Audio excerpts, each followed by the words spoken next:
Tila mali ka ng iniisip, Nanding. Iba ang paniniwala mo tungkol sa alamat ng ating kasaysayan. Dahil para sa akin, hindi lang ito basta alamat na nilikha ng ating mga ninuno. Ayon sa nakasaad sa aklat ni Ama, totoo ang alamat. Mula sa kanununuan natin, ilang siglo na ang nakakalipas, nasaksiyan nila ang labanan sa pagitan ng higanteng serpiente at mandirigmang anghel. Saksi ang kanilang mga mata kung papaano naging bato ang Bakunawa matapos matalo sa laban. Ngunit sa bandang huli, binawian ng buhay ang Arkanghel bago naglaho ang hiram na katawang lupa. At ang espiritu nito ay malayang naglakbay sa tahanan ni Bathala. Sinasabi ko sa iyo ang bagay na ito, Nanding, dahil ang espada ng mandirigmang anghel ang tanging makakalupig sa demonyong pumapaslang sa mga kapwa nating babaylan. Mahabang paliwanag ni Makiling. Sige, hindi na masama kung paniniwalaan ko ang alamat na sinasabi mo, Tiyang. Kung totoong nabuhay nga muli ang maalamat ng Bakunawa at kailangan matalo ko ito upang makuha ang gintong espada, ay makikipagkita ako sa matandang duwending tagapagbantay sa lagusan ng kabilang daigdig. Kaya pala nasabi ng matandang yun na nakatadhana ang aming pagkikita. Bukas na bukas din ay makikipagkita ako sa kanya. Nanding, may ibibigay ako sa iyo na mahalagang bagay na matagal ko nang kinaiingatan. Dati itong pagmamay-ari ng mga magulang ni Ama.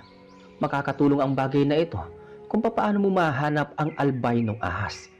Tandaan mo, hindi lang ang Bakunawa ang kailangan mong harapin. Susubukin ka ng dambuhalang ahas kung malalampasan mo ang mga pagsubok para makuha ang gintong espada. Mapanlin lang ang ahas na ito at higit sa lahat, wag na wag kang titingin sa mga mata niya. Oras na gawin mo, mapupunta ka sa nilikha niyang mundo ng kawalan. Sabi ni Makiling. Isang nakatuping tela ang ibinigay ni Makiling kay Nanding. Ang tela ay bahagi ng isang nawawalang pahina sa aklat ng likha ng propeta ng mga babaylan. Ang kapirasong ito ang susi kung saan makikita ang kuweba na tahanan ng mga sagradong ahas. Binuklat niya ang lumang tela at gumuhit sa kanyang paningin ang kakaibang hugis ng mapa. Batid niyang hindi nga ito kabilang sa kanilang mundo. Napakadetalyado ng pagkakaguhit sa mapang ito. Mula sa dugo ang ginamit na tinta. Tama ka nga, Tiyang. Hindi lang basta alamat ito. Sadyang nangyari talaga ito sa mga dumaang siglo. Sasama ako sa iyo, Nanding. Nais kong tumbasan ang kabutihan mo. Biglang sabat naman ni Dalia.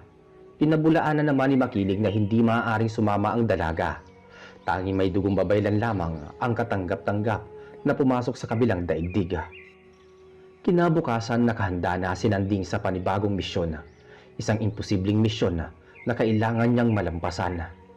Gumawa siya ng mahabang orasyon para busugin ang kanyang mga sandata. Wala siyang pinanghinawakan na medalyon. Umaasa lamang siya sa espiritual at pisikal na lakas. Isinilang siyang taglay ang ganoong abilidad, lalo't dala niya ang marka ng pagiging birtugo. Umaasa ako magtatagumpay ka, Nanding. Hihintayin ko ang iyong pagbabalik. Gabayan ka nawa ng ating anito. Sige na, lumakad ka na. Talunin mo ang maalamat na Bakunawa at kunin mo ang espada ng liwanag. Tumangulang siya sa sinabi ni Makiling bago magsimula na maglakad. Nang makaalis si Nanding, ay biglang nagbago ang kilos ni Makiling. Ipinakita nito ang pagiging istrikta sa mayuming dalaga. Nais niyang turuan ito ng kaunting kaalaman sa larangan ng panggagamot at spiritual healing kahit na may dugo itong aswang. Gusto niyang magkaroon ito ng pakinabang. Makalipas ang ilang oras ay narating na ni Nanding ang bukana ng pangalawang kabundukan. Walang bantay sa tarangkahan ng gubat, kaya lumikha siya ng ingay para magambala ang mga lamang lupa.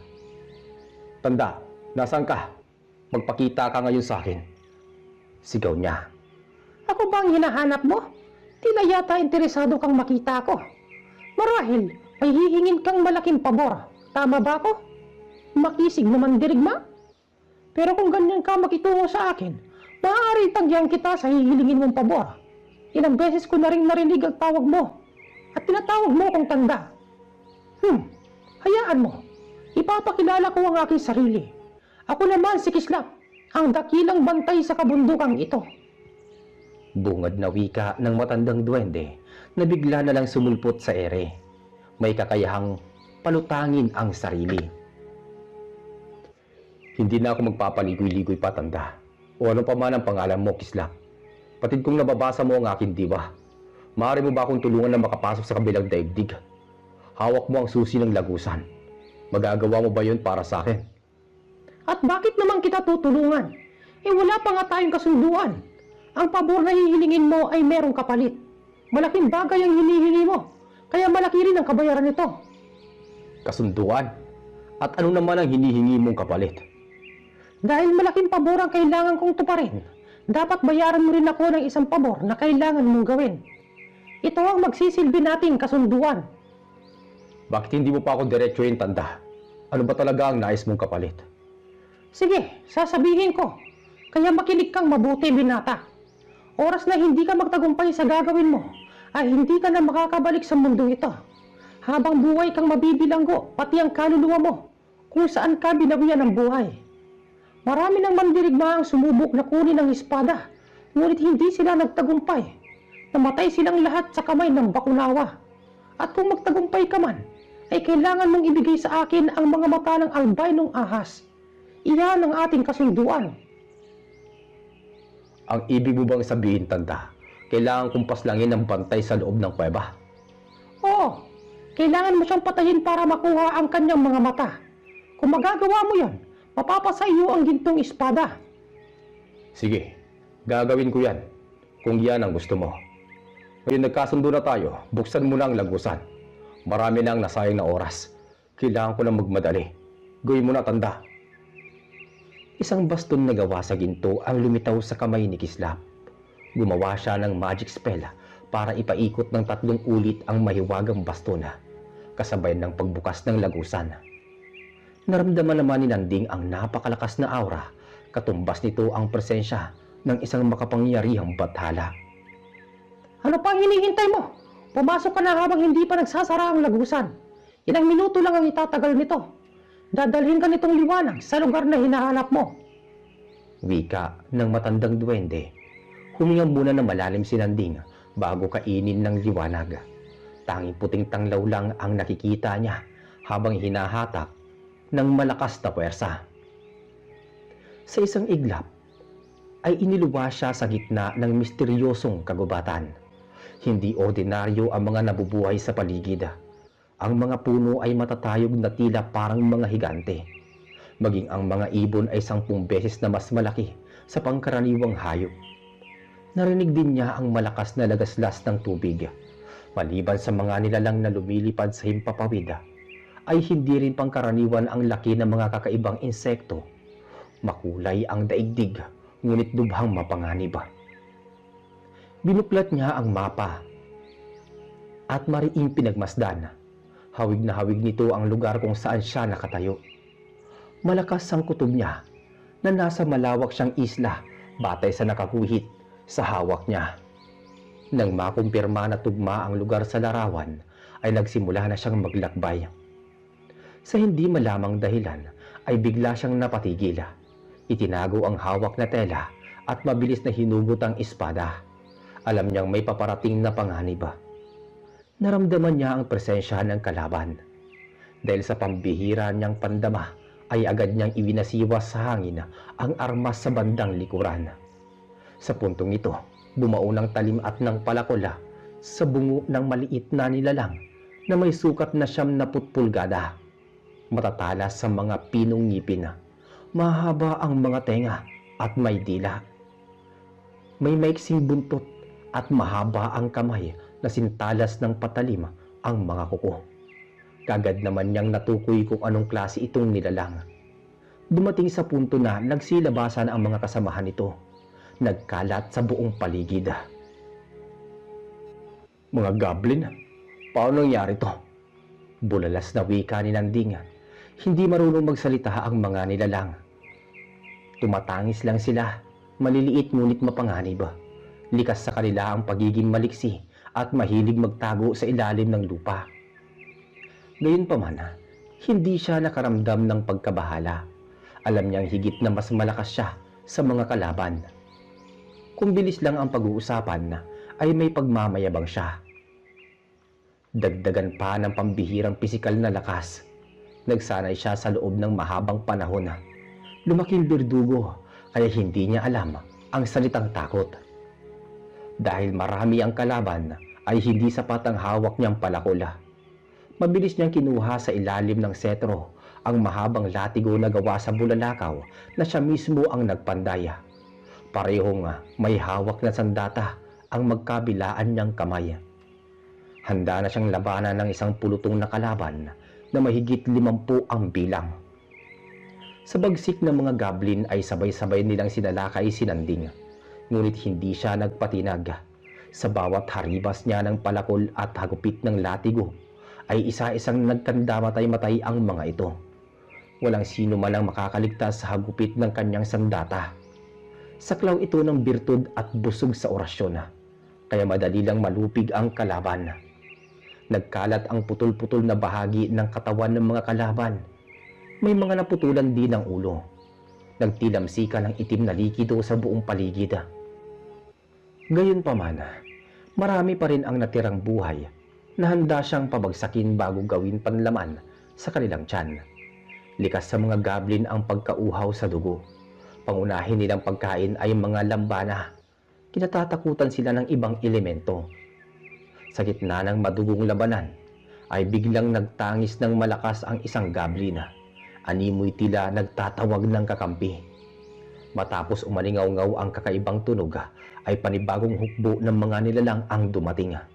Kawangis sila ng mga goblin ngunit may mga pakpak. Sa puntong ito, nabahala si Nanding. Daan-daan na kalaban ang kailangan niyang patumbahin. Mukhang matatagal pa yata ako rito. Bakit naman kasi dami ninyo? Wala na bang katapusan ang pagdami nyo? Sigurado mapapalaban ako nito ng husto. Wika ni Nanding. Nangatake na ang daan-daan na halimaw ay isang misteryosang nilalang ang biglang dumating. Nakasuot ng puting balabal at balot na balot ang katawan ng makintab na sutla. Nakasuot ng maskarang kahoy at mahaba rin ang tenga. Nakasayad ang pulang buhok sa lupa. May hawak itong pala at sunod-sunod na nagpakawala ng palaso na gawa sa matulis na hangin. Nagiging putik ang tinatamaan ng palaso gawa ng likha sa mahika ang bala. Alam ni Nanding na ang ganitong estilo sa pakikipaglaban ay nabubukod tangi sa lahat ng tanging diwata. Diwata lang ang may kakayahan ng ganito. Sa isang kisap mata ay nalipol ang buong hukbo ng kalaban. Kaagad namang naglaho sa paningin niya ang engkantada. Hindi man lang siya nakapagpasalamat. Sino kaya siya? Bakit niya ako tinulungan? Napapatanong na wika ni Nanding sa sarili bago nilisan ang lugar. Sa pagpapatuloy ng kanyang paglalakbay, ay naghanap muna siya ng makakain. Malawak ang gubat kaya posibleng may mga ligaw na bungang kahoy. Sa kanyang paglalakbay ay dinala siya sa malaparaisong hardin na paliligiran ng makukulay na bulaklak at mga puno na hitik sa bunga. Hindi pamilyar sa kanya ang mga bunga. Malalaki ang mga ito at hindi pangkaraniwan ang hugis, pero mukhang makatas at masarap. May malaking balon sa gitna ng hardina, parang bukal sa kinang-ang tubig. Nakakain kaya to? Hindi kaya malason ako neto? Bahala na. Basta pipitas ako. Wika ni Nanding, kahit may kataasan ng puno, ay mabilis niya lang itong naakyat. Kumuha lang siya ng isang pirasong bunga. Pagkababa niya sa puno, ay tumambad sa harapan niya ang isang napakagandang babae. Nakasuot ng puting mahabang bestida ito. Pamanhin binibini kong namitas ako ng prutas na walang pahintulot. Kumakalam na kasi ang aking sikmura. Ikaw bang tagapangalaga rito? Kung iyong mamarapatin maaari ko bang malaman ang iyong pangalan? Ako si Amihan, ang tagapangalaga ng hardin. Ayos lang. Bukas ang lupain ito sa mga manlalakbay, kagaya mo. Bakit isa lang ang kinuha mong prutas? Napakaraming bunga niyan. Maaari kang pumitas ng marami hanggat gusto mo. Napakaganda naman ang iyong pangalan. Patawad sa walang pasabi kong panhimasok sa iyong hardin. Sapat na ang isang piraso na maibsan ang aking gutom. Patid kong mahalaga sa mga taga rito ang mga bungang to. Hindi ko kailangan ng magmalabis. Maraming salamat pala dito, amihan. Magpapaalam na ako. Kailangan ko na kasing umalis. Bago ka lumisan, maaari pang malaman ang pangalan mo? Nanding. Nanding ang aking pangalan. Nakangiting turan niya kay amihan. Nagpatuloy siya sa paghakbang palabas ng hardin. Bagamat nagtataka kung bakit napunta siya sa lugar na yon, ay hindi na lamang niya ito pinaglaanan ng pansin. Wala siya sa mundo ng mga mortala, kaya ang ganitong senaryo ay hindi na nakakataka. Nang malayo na si Nanding, naupo siya sa lilim ng malaking puno at muling tinignan ang mapa. Sinadya niyang magpahinga upang malasapang lasa ng kakaibang prutas. Ngunit nakakailang kagat pa lang siya ay isang matandang babaeng hukluban ang lumapit sa kanya na bigla na lang lumitaw kung saan. May malaking umbok ito sa likod at buhaghag ang buhok na parang isang mangkukulam. Nangingitim ang gilagid at maraming bukol sa muka. Napatigil naman si Nanding sa ginagawa at dagling hinugot ang punyal para protektahan ng sarili. Naisip niya na baka malaki itong banta. Ipinukol niya ang sarili sa kaharap. Oras na kumilos ito nang hindi maganda ay hindi siya magdadalawang isip na itarak ang punyal sa katawan ng matanda. Anong kailangan mo, tanda? Huwag kang lalapit sa akin kung ayaw mo masaktan. Pumapatol ako sa matanda. Saan ni Nanding sa hukluban? Nakakatakot kasi ang dala nitong presensya.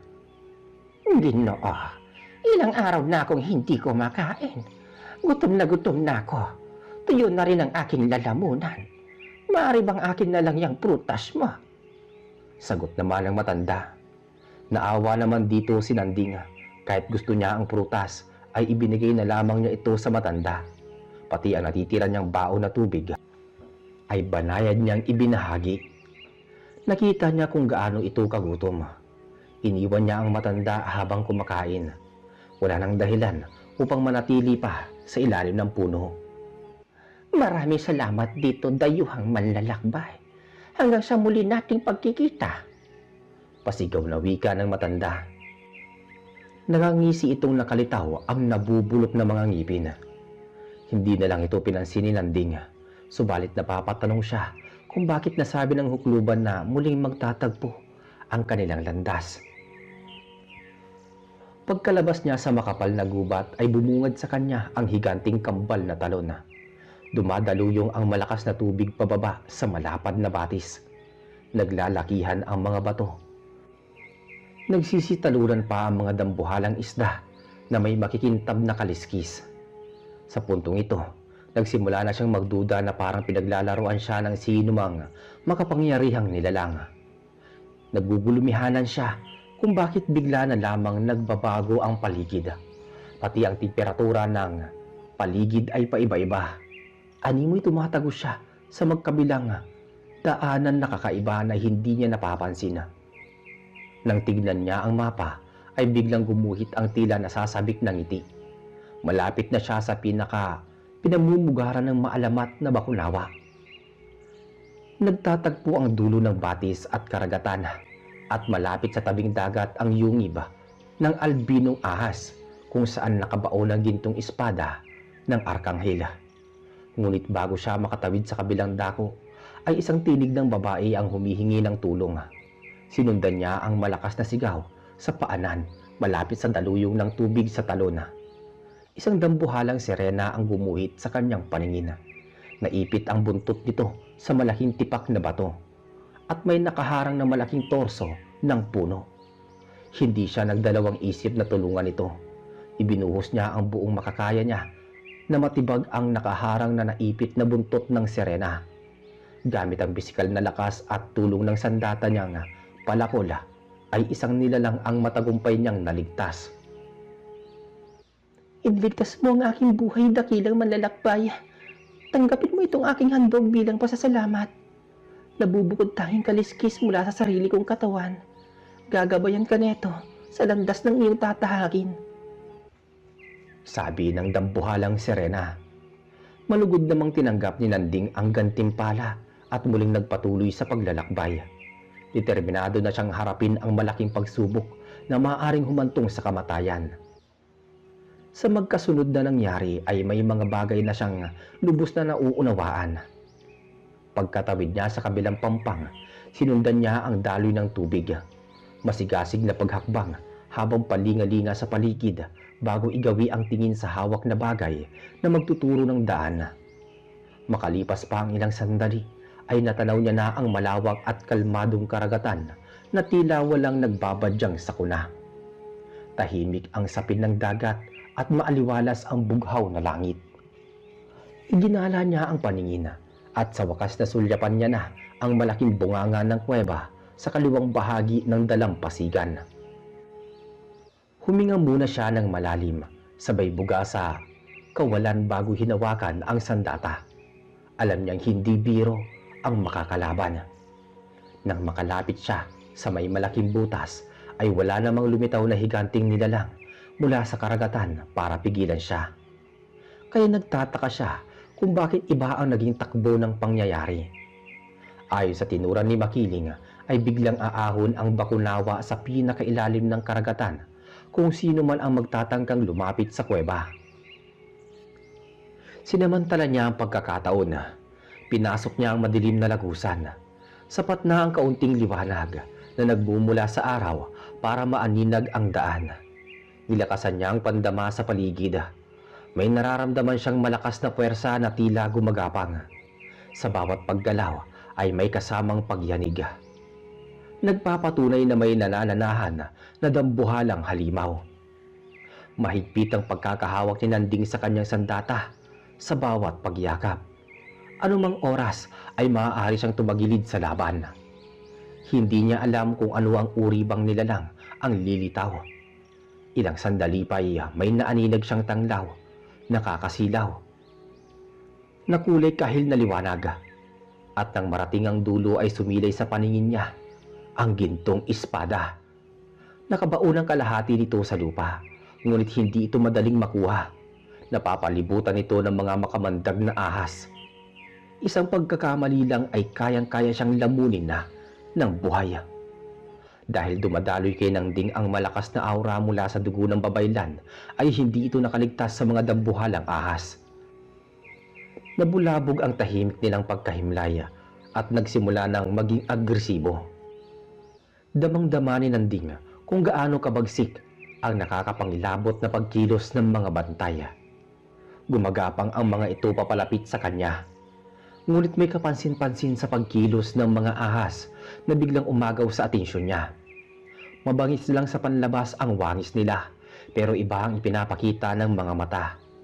Isa pa sa mga napansin niya ay wala ang higanting albino. Kailangan niyang mapaslang ito upang makuha ang mga mata bilang kapalit na hinihinging pabor ng matandang duwende. Nagsimula na siyang magduda sa puntong ito. Alam kong nasa paligid ka lang. Bakit hindi ka pa magpakita? Ikaw ang nais kong unang harapin bago itong mga galamay mo. Pasigaw na wika ni Nanding. Gumalaw ang buong paligid at nagsilaglagan ang mga tipak na bato mula sa taas. Lumabas ang isa pang malaking butas. Ang puting ahas lumabas doon. Higit na mas malaki ito kumpara sa iba. Ang lumabas dito na presensya ay tila hindi magdudulot ng panganib. Madiing pinagmasdan ni Nanding ang mga mata nito.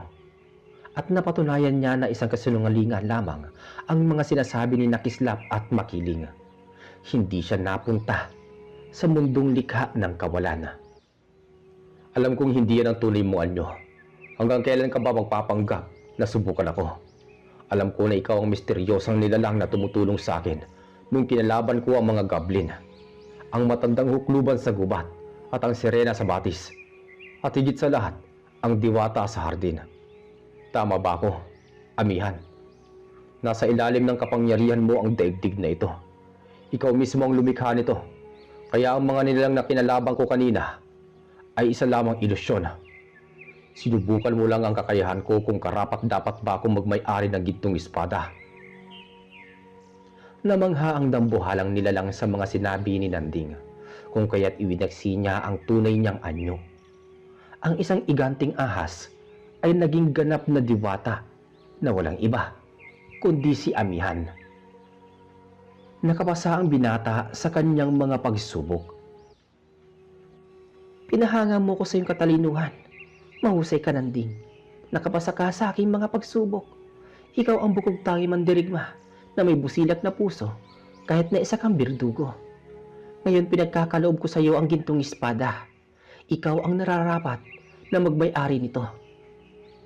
Kinumpas ni Amihan ang kanyang palad at kusang lumutang sa ere ang espada patungo kay Nanding.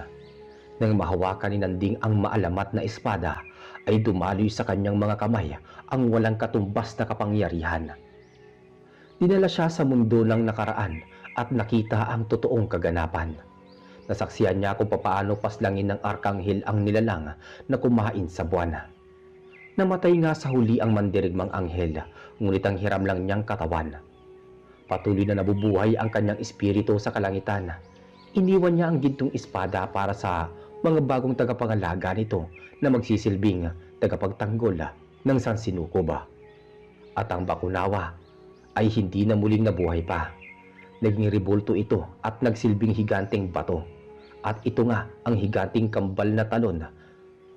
Si Amihan ang diwatang sugo ng Bathala na nagsisilbing tagapamagitan sa mundo ng mga tao at engkanto, tagapaghukom at tagahatol sa mga engkantong nagkasala, ngunit inatasan na huwag makialam sa mga nagaganap na gulo sa mundo ng mortal. Nang mapasa kamay na ni Nanding ang makapangyarihang sandata, ay biglang naging mga engkantada ang mga dambuhalang ahas, mga tagasilbi ni Amihan. At dahil nasa pangangalaga mo na, Nanding, ang gintong espada, simula ngayon, ikaw na ang tagahatol sa mundong kinabibilangan mo. Taglay ng espadang yan ang kapangyarihan ng liwanag na susupil sa kampon ng kadiliman. Huwag mong babahiran ng kasamaan ng iyong mga kamay. Sige na, Nanding, maaari ka nang bumalik sa iyong mundo. Nakahanda na ang lagusan sa pagbabalik mo. Nandoon ang daan. Wika ni Amihan. Maraming salamat, mahabaging diwata. Gagamitin ko sa kabutihan ng espadang pinagkaloob mo sa akin. Hindi ko hayaang manaig ang kasamaan sa mundo ng mga tao. Hahatulan ko sila ng kamatayan. Tugon naman ni Nanding bago nagtungo sa lagusan. Maligayang pagbabalik, Nanding. Tila madali mo lang nalampasan ang maraming pagsubok. Hindi ko inaasahan na mapapahanga mo ng husto ang diwatang si Amihan. Bungad na wika ng matandang duwende nang makabalik siya sa kabundukan. Nung una pa lang sinusubukan mo na talaga ako, Tandang Kislap. Pinaikot mo lang ako sa isang kasunduan dahil sa hinihingi mong pabor, nakapasa ako sa huling pagsubok. Alam ko sinadya mo yung sabihin para tulungan ako. May gusto lang sana akong malaman bago ako umuwi. Sino ka bang talaga? Bakit magkakilala kayo ni Makiling? Mabuti at natanong mo yan. Matagal na kami magkaibigan ni Makiling. Malaki na rin ang utang na loob ko sa kanyang ama, si Apulakan. Si Apulakan ay minsan nagligtas ng aking buhay. Kaya labis akong nalungkot nang masawi siya sa kamay ng demonyo. Kasalanan ito ni Santino. Dahil sa kanyang kasakaman,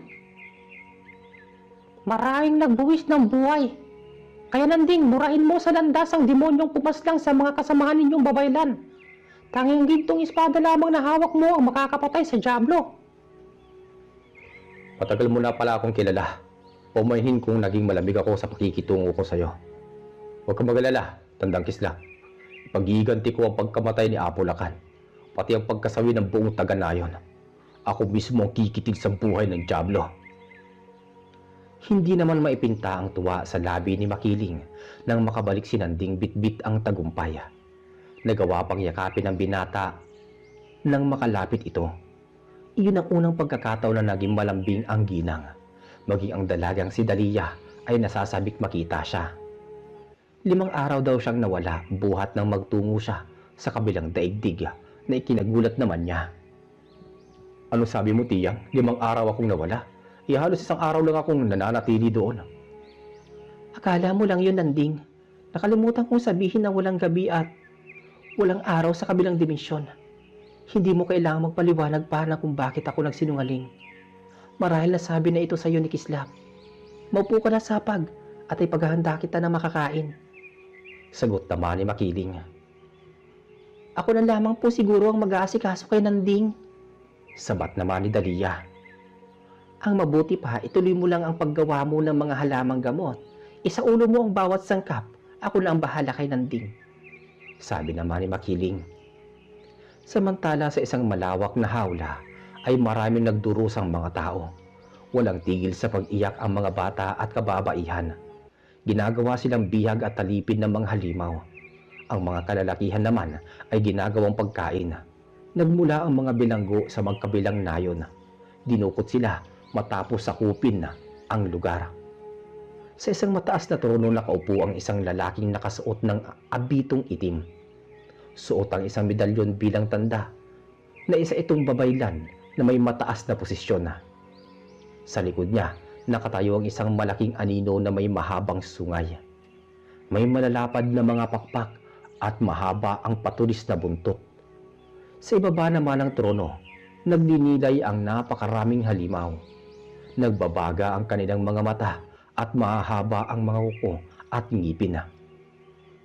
Sa isang silid ay may mga mababang uri ng demonyo na walang habag na nilalantakan ang katawan ng mga biktima. Sinisipsip ang dugo para mas lalo silang lumakas. Ang mga kaluluwa ng biktima ay hinihigop naman ng dyablo na siyang pinakamakapangyarihan sa lipi ng kampo ng kadiliman. Ang bawat halakhak at pagtangis ng mga halimaw ay lalong nagbibigay takot sa mga bilanggo at alipin. Mga alagad ko, magpakabusog kayo. Marami tayong nakaimbak na pagkain. Sad na wika ng nakaupo sa trono na walang iba kundi si Santino. Panay tawa naman ang dyablo sa likod nito. Azazel, nahanap na ba ng inutusan mo ang kapatid ko at ang hinirang ng dakilang mandirigma ng anito? Ilang taon pa ba ang hihintayin ko bago sila matagpuan? Dagdag pa ni Santino sa katabing demonyo. Ginagalugad na nila ang ilang kabundukan, ngunit hindi talaga sila makita.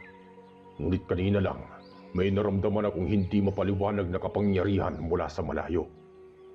Huwag kayong mag-alala, Panginoon. Nararamdaman ko na malapit na natin silang matagpuan. Magaling, Azazel. Hindi na ako makapaghintay makita ang dalawang ito.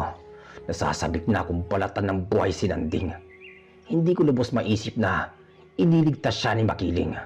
Mabuti na lang at binusisi ko noon ang mga bangkay. Kaya nalaman ko na buhay pa ang dalawang yon. Sabi naman ni Santino. Sa kabilang banda pagkatapos kumain naman ni Nanding ay naisipan niyang magsanay gamit ang gintong espada. Nais niyang mapaunlad kung paano ito gamitin bilang bahagi ng katauhan niya.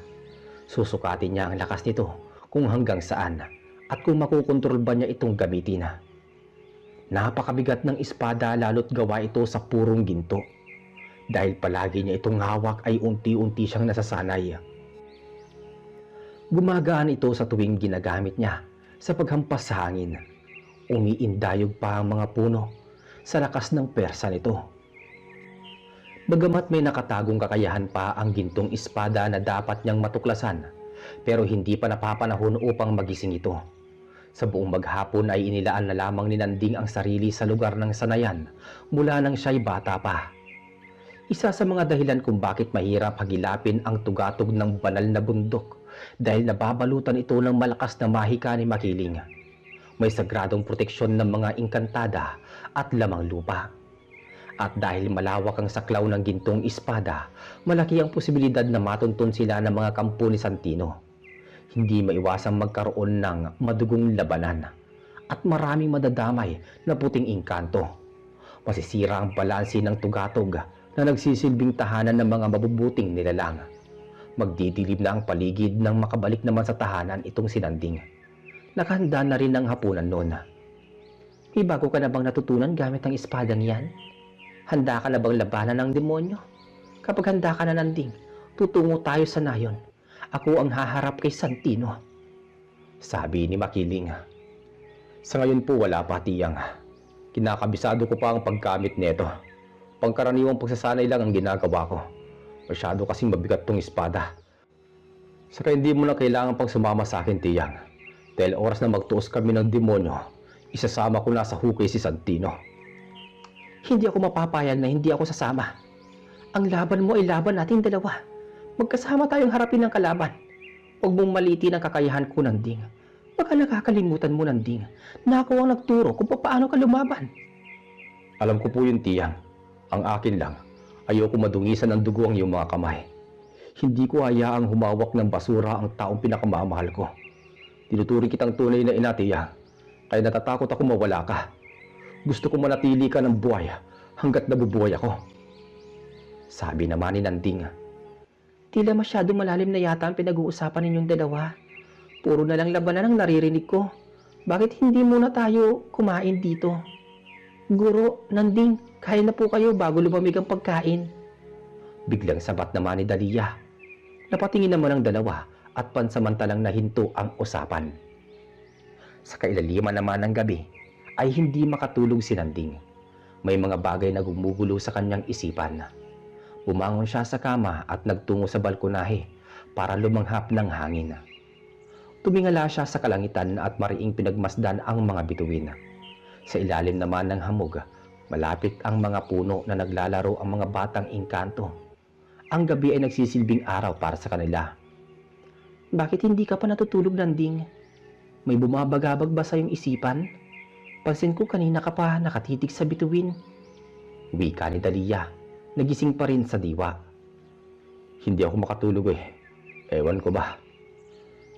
Mabuti pa nga. Ipagtimpla mo na lang ako ng kape. Kaagad naman na nagtimpla ng 2 tasa si Dalia. Nais niyang samahan ng binata na pagmasdan ang kalangitan habang nagkakape. Simula kasi nang masilayan niya ang mukha ni Nanding, ay natuto siyang umibig. Nakita niya kung gaano kaamo ang mukha nito. Si Nanding na mismo ang naglantad ng kanyang mukha sa dalaga sapagkat bahagi na ito ng kanilang pamilya. Lubos na siyang nagtitiwala rito. Ang ganda naman pagmasdan ng mga bituin. Sana palaging ganito. Palaging ganito katahimik ang gabi. Nakangiting wika ng dalaga. Oh, kasing ganda mo, Dalia. Sagot naman ni Nanding na ikinapula ng pisngi ng dalaga. Hindi makapaniwala na maririnig niya ito sa isang berdugo na walang ibang ginawa kundi ang makipaglaban. Si Nanding ang nag-iisa at kauna-unahang lalaki na pinuri siya.